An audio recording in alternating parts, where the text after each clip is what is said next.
Okay, we are on page number 21. Frederick Taylor's Principle of Scientific Management. Frederick Taylor was American mechanical engineer and an important contributor in the classical thoughts. ये कल किया था. Frederick Taylor ने contribute किया था classical thoughts में. In the starting phase, he joined as an apprentice in a factory. वो apprentice करके factory में काम करते थे. After contributing in the various companies, he became a manager in Bethlehem Steel Company. During this period, Taylor for first time presented the scientific principles. He was the first to give the scientific principles of management, and hence he is known as the father of scientific management. In any business, normally two classes are important. Business में दो class के लोग होते हैं, owners and workers. Madam piano बज रहा है. क्या बज रहा है बेटा? क्या बज रहा है? मैडम पियानो बज रहा है. पियानो आवाज नहीं आ रही आपकी. पियानो बज रहा है. आवाज अटक रही है. किसने देखिए माइक ऑन? हाँ मैडम अपना आपकी. उसका ही बज रहा होगा, भाभी का ही होगा. अरे नहीं मैम, आप बोल रहे हो तो मतलब आवाज अटक रही है. प्रथम ऑन है आप? मैडम आवाज अटक रही है. आपकी आवाज अटक रही है, ऐसा बोल रहा हूँ. अच्छा ऐसा बोल रहे हैं. मेरा आवाज क्लियर नहीं है तो यस मैम. म्यूट कर देती हूँ तुम लोग को मैं. आप अपने आप से करो. 11th वालों को तो मैं करती हूँ mute. I think you should behave yourself. मेरा आवाज नहीं आ रहा है अभी भी? हम अभी आ रहा है क्लियरली. मैम अभी आया. अब आया मैम, पहले नहीं आ रहा था. ठीक है बेटा. तो कभी कभी मैडम का पियानो सुन लेने का होता है. Okay ma'am. ठीक है. इतना समझ में आया कि फिर से रिपीट करूं? मैम रिपीट करो ना.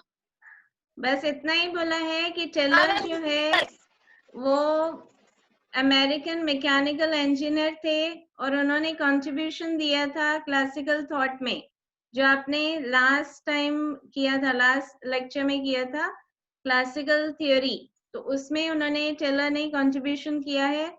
एंड उनके जो स्टार्टिंग फेज में बोल रहे हैं कि उन्होंने अपेरेंटाइज करके फैक्ट्री में काम किया. उसके बाद उन्होंने वेरियस कंपनीज में काम किया है एंड देन वो मैनेजर बने थे बेलहेम स्टील कंपनी में. उसके बाद ही प्रेजेंटेड, वो सबसे पहले इंसान थे जिन्होंने आपको साइंटिफिक मैनेजमेंट के प्रिंसिपल्स दिए, इसीलिए उनको फादर ऑफ साइंटिफिक मैनेजमेंट भी बोला जाता है. ही सेड दैट कि किसी भी बिजनेस यूनिट में दो क्लासेस इंपॉर्टेंट होते हैं. एक तो ओनर्स होते हैं और दूसरे वर्कर्स होते हैं, employer and employees. Owner means the manager whose main purpose is optimization of the profit and wealth. Managers या owners का काम होता है optimization, कैसे भी करके profit optimum earn करना और wealth business का gather करना. While employees का interest होता है higher wages and job satisfaction होना चाहिए. These are the different interests that the owners keep and the workers keep. As a result, conflict arises in maintaining the harmony between two groups. दोनों का interest अलग है. Owners का है profit को बढ़ाना, wealth को earn करना, gather करना, और employees का है wages अच्छे मिले, higher wages and job satisfaction. दोनों का interest different है, इसीलिए conflict होता है, differences होते हैं.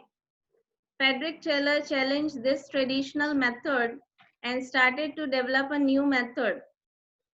Workers were asked to do the work as per the order in the traditional method. That was called the rule of thumb. ये important question है जो 1 mark के question में पूछा जाता है. What is the rule of thumb? तो rule of thumb जो है वो traditional method हुआ करता था जिसमें जो workers हैं वैसे ही करेंगे जैसा उनको ऑर्डर दिया गया है, एज पर दी ऑर्डर। उनको अपना दिमाग नहीं चलाना है, अपने इनोवेशंस आइडियाज नहीं यूज करने हैं। उनको जैसा उनके सुपरवाइजर ने, मैनेजर ने बोला है वैसे के वैसे ही उनको काम करना है। That is the rule of thumb. तो फ्रेडरिक टेलर ने बोला कि वो रूल जो है या रूल ऑफ थंब जो है वो सही नहीं है। वर्कर्स का भी अपना वॉइस होना चाहिए, वर्कर्स को भी चांस मिलना चाहिए बोलने का, एडवाइस देने का, आइडियाज प्रेजेंट करने का। Dominance of the owners increase. जो ओनर्स थे उनका डोमिनेंस, उनके जो पावर है वो ज्यादा हो रहे थे। This time Taylor presented the new concept with a scientific approach. जो टेलर है उन्होंने नया कॉन्सेप्ट हमको प्रेजेंट किया, that was scientific approach instead of rule of thumb. Rule of thumb उन्होंने सही नहीं है ऐसा बोला, उसके बदले उन्होंने साइंटिफिक अप्रोच दिया है, और वो नया जो अप्रोच दिया उसको साइंटिफिक मैनेजमेंट बोला गया। मीनिंग है scientific management is a mental revolution on the part of particular unit of employees in the factory. समझ में आ रहा है आपको कि पुराना जो रूल ऑफ थंब था जहाँ पे वर्कर्स का कोई वॉइस नहीं है, वो काम करेंगे जैसा उनको ऑर्डर किया गया है, उस मेथड को टेलर ने चैलेंज किया और नया मेथड दिया जहाँ पे वर्कर्स को भी वॉइस होगा, वो भी बोल सकते हैं, सजेशंस दे सकते हैं। That was scientific management. और साइंटिफिक मैनेजमेंट उन्होंने बोला है कि अ mental revolution on the part of, किसका मेंटल रेवोल्यूशन की बात की है? एम्प्लॉइज की। जो एम्प्लॉइज आपकी फैक्ट्री में काम कर रहे हैं उनका मेंटल रेवोल्यूशन करना है। इस तरीके से मेंटल रेवोल्यूशन करना है, उनका पॉजिटिव थॉट होना चाहिए towards their task. Positive thinking towards their task is towards their work. जो काम कर रहे हैं उसके तरफ उनका पॉजिटिव थिंकिंग होना चाहिए। ड्यूटीज जो उनको दी गई है और उनके जो कलीग्स हैं उनके लिए पॉजिटिव फीलिंग होना चाहिए, एंड ओनर्स के लिए भी। मेंटल रेवोल्यूशन करना है एम्प्लॉइज का कि वो पॉजिटिव सोचें अपने काम के लिए, ड्यूटी के लिए, अपने कलीग्स जो साथ में काम कर रहे हैं, and also towards the owners. That is the mental revolution as per Taylor. Taylor defined scientific management as knowing exactly what you want your man to do. उन्होंने ऐसा बताया कि साइंटिफिक मैनेजमेंट क्या है, मतलब आपको एग्जैक्टली पता होना चाहिए कि आप क्या चाहते हैं, आपके एम्प्लॉयज क्या करें, what they have to do, and फिर आपको देखना है कि that they do it in the best and the cheapest way. पहले आपको खुद को पता होना चाहिए एग्जैक्टली आप क्या चाहते हैं, अपने एम्प्लॉयज से क्या काम करवाना चाहते हैं, और फिर आप उनको जब काम असाइन करते हैं, रिस्पॉन्सिबिलिटी देते हैं, फिर आपको देखना है कि वो सही तरीके से काम कर रहे हैं, अपना बेस्ट दे रहे हैं, और चीपेस्ट वे में मतलब कि कोई वेस्टेजेस तो नहीं कर रहे हैं किसी भी रिसोर्स का, क्योंकि रिसोर्सेज आर ऑलवेज लिमिटेड। तो अगर रिसोर्सेज का वेस्टेज होगा तो आपका प्रॉफिट मार्जिन जो है वो कम हो जाएगा, कॉस्ट ऑफ प्रोडक्शन बढ़ जाएगा, which any business unit cannot afford. Since Frederick Taylor himself was an engineer, he found that till workers will not get higher and motivated wage rate. उनको पता है, वो उन्होंने भी एक इंजीनियर एम्प्लॉय करके काम किया था, तो उनको पता है कि वर्कर्स तब तक अच्छे से काम नहीं करेंगे जब तक उनको अच्छे वेजेस या अच्छे मोटिवेटेड प्रोग्रेसिव वेज रेट नहीं होगा, कि आपके वेजेस बढ़ते रहना चाहिए। This is what is expected by the workers, employees. They will not work efficiently. जब तक उनके वेजेस अच्छे नहीं होंगे, बढ़ते नहीं रहेंगे, तब तक वो एफिशिएंटली काम नहीं करेंगे। Without getting work done in the traditional way, to get the higher productivity. उन्होंने बोला है कि आपको काम करवाना है, but traditional way में नहीं. Traditional way, again he is talking about the rule of thumb. आपको dominance नहीं करना है, और उनके साथ अच्छा रह के भी आपको उनका प्रोडक्टिविटी हायर चाहिए. एम्प्लॉयज से ज्यादा काम करवाना है, अच्छा काम करवाना है. scientific methods should be used to have the lower production cost. और आपको scientific methods अप्लाई करने हैं so that आपका cost of production जो है वो lower होना चाहिए, मतलब आपके wastages नहीं होने चाहिए. As the manager do not lower the wage rate and employees may not work, he suggested adopting the scientific approach. उन्होंने scientific approach दिया है और ट्रेडिशनल अप्रोच को उन्होंने चैलेंज किया है. A challenge to the traditional approach, he presented scientific management as a revolutionary thought, where below stated matters were considered. उन्होंने क्या consider किया है scientific approach में? So first thing he has said that each worker should be assigned the work as per his mental and physical ability. आपको अपने worker को काम देना है उसके मेंटल और फिजिकल एबिलिटी के अकॉर्डिंग. वो कर नहीं सके इतना काम नहीं देना है, डिफिकल्ट काम नहीं देना है, उसके कैपेसिटी से बाहर नहीं देना है. Second, he said that each worker should be instructed to perform the maximum work as per the category. ज्यादा से ज्यादा काम करो. जो कैटेगरी में काम कर रहे हैं workers will be divided in the different categories. Levels होते हैं, बॉटम, मिडिल. तो जहां पे भी आपको काम दिया गया है अपना मैक्सिमम परफॉर्म करेंगे. Each worker doing efficient work rapidly should be paid more wages. जो आपके लिए बहुत एफिशिएंटली काम कर रहे हैं, रैपिडली काम कर रहे हैं, सबसे अलग जाके अच्छा काम कर रहे हैं, तो उनको ज्यादा वेजेस पे करना है. That is more than 30% to 100%. जितना आप उनको रेम्यूनरेशन देते हो उसका प्लस करके 30% से लेके 100% आप प्लस करके उनको वेजेस देंगे अगर वो दूसरों से अच्छा काम कर रहे हैं या रैपिडली काम कर रहे हैं तो. Clear till here? किसने किया ये? धर? Yes, ma'am. Did you follow till here?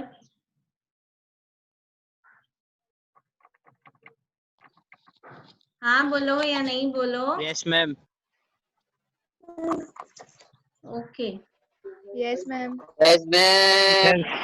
Yes, ma'am. Yes, ma'am. Then he has given Yes, certain ma'am. principles. Yes, ये madam. हैं.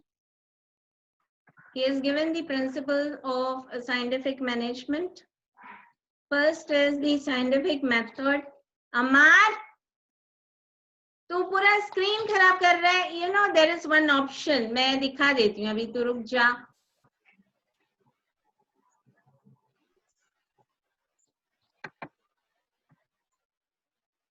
Yes, madam. अमर, तेरा नाम आ रहा है, तू स्पॉइल कर रहा है मेरा स्क्रीन. Yes. देख इधर है ना, ऑप्शन है. मैंने कुछ नहीं करा मैडम. अमर ने मैंने कुछ नहीं करा. यहाँ पे है ना, ऑप्शन है. No. Yes, I can put you in the waiting room.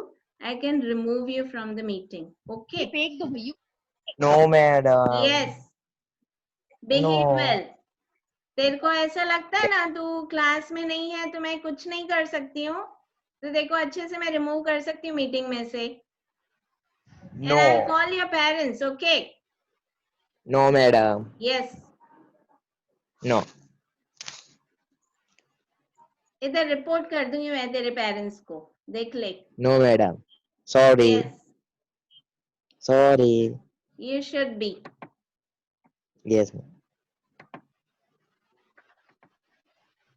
इधर मैंने ऑप्शन डाला है, जो भी ना ऐसा इधर स्पॉइल करेगा ना स्क्रीन तो उसका नाम आ जाता है. तो अमार ने किया, मेरे को पता है. साइंटिफिक मेथड यूज करना है to do the work scientific method should be adopted. काम कर रहे हैं तो साइंटिफिक मेथड को अडॉप्ट करो. abandoning the traditional methods and thinking how best work can be done by analyzing the work scientifically. आपको पुराने मेथड्स को छोड़ना है एंड साइंटिफिक मेथड्स को अप्लाई करना है. एंड थिंकिंग हाउ बेस्ट, कैसे अच्छे से आप काम कर सकते हैं. बाय एनालाइजिंग, आपको काम को समझना है, अंडरस्टैंड करना है कि कैसे आप उसको बेस्ट तरीके से काम को पूरा कर सकते हैं कम टाइम में without wastage of the resources. तो उसको एनालाइज करना है साइंटिफिकली. साइंटिफिकली इज कि you should know the reason, you should understand the work properly. कितना टाइम लगेगा वो पीस ऑफ वर्क करने के लिए, कितने लोग चाहिए, कितने रिसोर्सेस चाहिए, that all you have to analyze. Then planning and implementation. Instead of workers doing planning and implementation, it should be like expert make the planning. उन्होंने बोला है कि experts को आपको hire करना है और planning वो ही करेंगे. And workers should follow it. Workers जो है planning के हिसाब से काम करेंगे, implement करेंगे. मतलब planning करने वाले experts होंगे, उसको implement करने वाले workers होंगे. Then job को analyze करना है. Job को analyze करना मतलब किस तरीके से best तरीके से आप काम को कर सकते हो, कितना speedily आप काम कर सकते हो और wastages किए बिना, so that your cost is lower. कैसे प्रोडक्टिविटी को आप इंक्रीज कर सकते हो एंड कॉस्ट ऑफ प्रोडक्शन को रिड्यूस कर सकते हो. किसी भी एम्प्लॉय का प्रोडक्टिविटी इंक्रीज करना, एफिशिएंसी इंक्रीज करना एंड कॉस्ट ऑफ प्रोडक्शन को रिड्यूस करना. तो आपको वहां पे एनालाइज किस तरीके से करना है, तो बोला है स्टडिंग द टाइम स्टडी करना है कि पीस ऑफ वर्क को करने के लिए कितना टाइम लगना चाहिए without wastages of the resources. Motion study करना है कि मोशन मतलब movement of the employees from one place to the another, movement of the equipments, machinery कि जहाँ पे काम करना है और मशीनरी जहाँ पे है उसको मूव करने के लिए कितना टाइम चाहिए. तो motion is movement of the equipments, of the employees, of the machinery and the raw material.